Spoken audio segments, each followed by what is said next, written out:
pinakamahusay na actress sa buong Pilipinas at buong mundo, questionin mo ba? Medyo nag-bother ako dun sa sabi ko gano'n, paano ko kaya sasabihin kay Mami Jane na maayos yung yung nakikita ko. Nung naglalakad na kami after the tape, papunta na siya ng tent niya, kinausap ko siya bigla sa labas ng tent niya. Sabi ko, Mami Jane, sabi ko, may kukwento lang ako ha. Sabi ko, yung character mo dito, sabi ko, okay sa akin yun, yung parang piling mo, parang anak mo. Pero sabi ko, pag nakilala ko ng tatay ko, mag-iba na yan. Tapos sabi niya, okay na, okay, sorry, okay. Tapos, katapos na parang wala lang. Pack up na ako, nung pauwi na ako, sabi ko sa kanya ko, Jane, bye-bye. Sabi ko gano'n, I love you. Love you na. Kasi laging gano'n eh. Kasi sobrang lambing niya sa akin. Coco Martin recently paid his respects to the late Jacqueline Host via visiting her wake.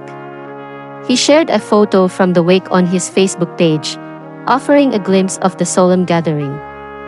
In his post, Coco expressed his heartfelt gratitude to Jacqueline.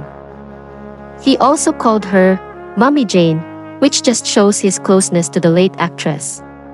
The simplicity of his message shows his deep appreciation and respect for the veteran actress. Nabahagi ni Coco Martin na wala naman silang napansin na may iniindang sakit si Jacqueline Jose. Sa YouTube channel ni Mel Balanera, nasabi ni Coco na napansin daw nila na iba ang lungkot nito sa mga huling eksenang nakuna sa kanya. Sa set daw ay sobrang lungkot at mabigat para sa kanila ang pagkawala ni Jacqueline dahil alam nilang marami pa itong maiaambag sa industriya.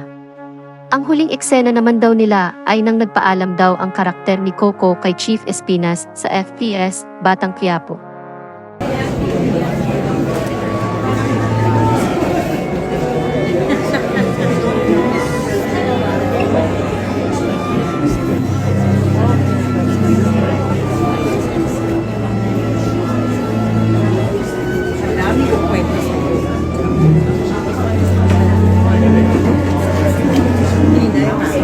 Tatamahan si Derek. Magagawa kang mali.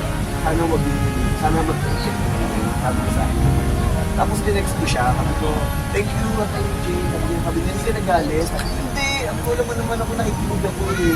Sabi niya, thank you ha. Kasi kinakabahan siya baka daw mamaya ang isipin ko, pinakikiraman niya ako sa kwento. Hindi na-appreciate yung ganyan. Kasi sabi ko nga, sa show namin, tulungan talaga.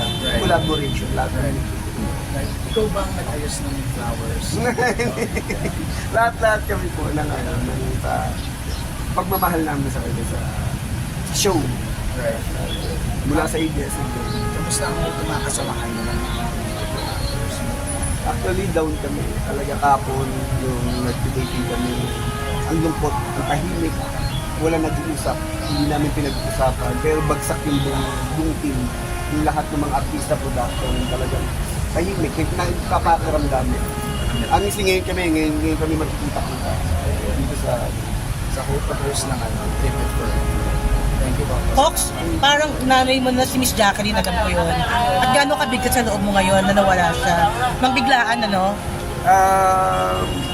Sobrang ang bigat sa amin lahat. Kasi unexpected. Alam kasi namin na napakalaki pa ng may ko-contribute niya sa industriya eh. Saka sobra kasing mahal na mahal ni Mami Jane yung industriya. Totoo yun. Kami mga kabataang mga artista talagang sobra niya kaming ginaguide sa tamang attitude, behavior, pagtingin dun sa trabaho, yung pagre-respeto, lalo na sa pagre-respeto ng mga senior actors. Yung lalo na siya, alam mo yung paggalang niya. Ako, habi ko, yung bilang baguang direktor na nagde-direct, grabe siya rumispeto. Yung talagang mararamdaman mo na kahit kaibigan ko na siya, yung respeto niya sa amin, sobra-sobra. Napakalaking kawalan sa industriya, definitely.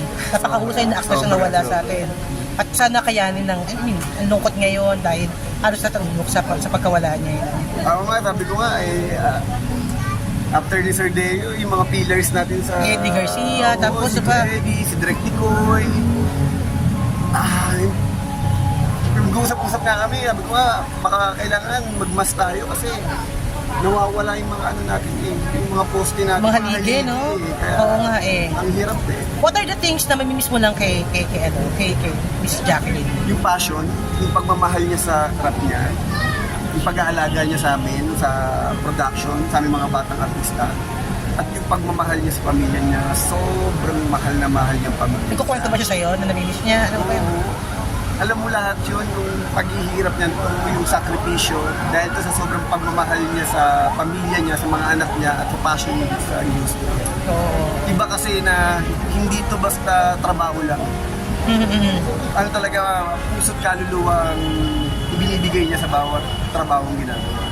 Coco, last scene na kinunan mo kay Jacqueline dun sa eksena. Yung nagpaalam ako, na lalaya na ako. Kaya nga parang Parang Parang premonition. real na nagpaalam ka. Saka yung memories na, yun nga, after that, nag-usap kami dun sa labas ng tent niya, kinuwento ko sa kanya yung tatakbuhin ng character niya. And then after that, pack up na ako. Nung nagpaalam, hindi ko makalimutan yung memories na nagpaalam ako sa kanya. Mami Jane, bye-bye, I love you. Tapos I love you na. Yun yung pala. Fox, this is very untimely, no? Wala ka pa nakita sa kanya na pansin na minsan baka siya na kaya niya o masama pa Wala. Pero nakita ko sa kanya yung lungkot. Talagang kahit nung itong nakaraan nagpi-preview ko, tinitignan ko yung mga eksena niya, iba yung bigay niya. May sadness eh. Na parang hindi ko alam kung alam niyang nararamdaman ba? Hindi ko maintindihan. Pero nararamdaman ko sa kanya yung lungkot. Sabi niya nga nung eksena nila ni Ivana na parang nalulungkot siya kasi yung mga characters umaalis na doon sa kulungan. Oo, nawawala sa How hard for you na as a director na tapusin din yung character niya sa Hindi ko pa alam. Hindi pa namin alam kung anong gagawin talaga namin. Ayaw muna namin isipin kasi pinoproseso pa namin. Pero alam namin magagawa namin ito ng paraan. Kung ano yung payo sa'yo ni Miss Jane, lalo na yung sa starting? Nakausap namin si Tita Vero. And ang sinabi talaga niya, masaya daw si Jane. Alam mo, sabi ko nga, yung utang na loob ko kasi kay Mami Jane, siya ang dahilan kung ba't ako nandito eh. Kung ba't ako nasa ABS. Bakit lahat nangyari sa buhay ko. Siya ang kauna-unang artista na nakasama ko sa Indie Games Kumasayista. Siya ang nag-convince sa akin na pumasok sa TV, sa ABS-CBN. Kasi sabi ko nga ilang beses ako nakatikim ng rejection sa ABS eh. Tapos siya nagsabi sa akin, nandun kami sa Cancun Festival na sige na po, pagbigyan mo lang ako, tanggapin mo na yung project ni Andoy, ni Direk Andoy na sabi niya para sa akin.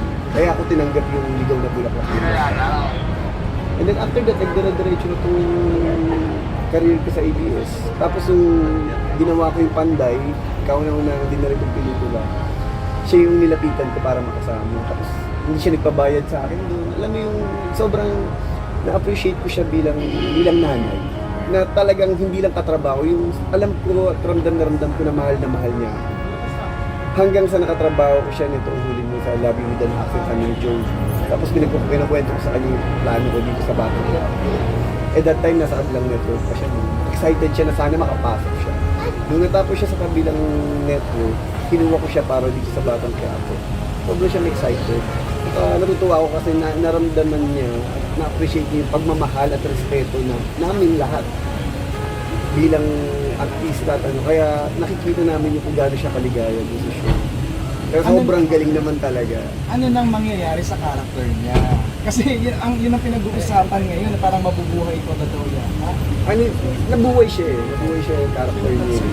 Pero hindi pa namin alam kung ano talaga yung gagawin namin. Kung paano namin babaliin yung kwento. Sabi ko nga, katulad yung last interview natin, alam mo sa paggawa ng soap opera, ang dami nangyari, mga unexpected na mga Pero sabi ko nga, magagawa natin ng paraan. Ngayon lang talaga pinoproseso pa namin ito nangyari. Di ba flashback na sa akin ko ngayon? Parang nadinig ko lang kayo sa mga. Sobra. Nung nag-i-start ko rin yung first film ko, gano'n 2004. Gano'n talaga. Ano lang ang comment mo nung sinabi na sa interview na nakumpleto na ang career na bilang artista dahil sa Masarap yung pakiramdam. Napakasarap sa pakiramdam. Kasi sobrang ko siyang nire-respeto. Sobrang paghanga ako sa kanya. Bilang isang napakahusay na artista. At yung makatrabaho ulit ako. At yung suporta at pagmamahal yung binibigay niya sa akin. At lalo na yung performance na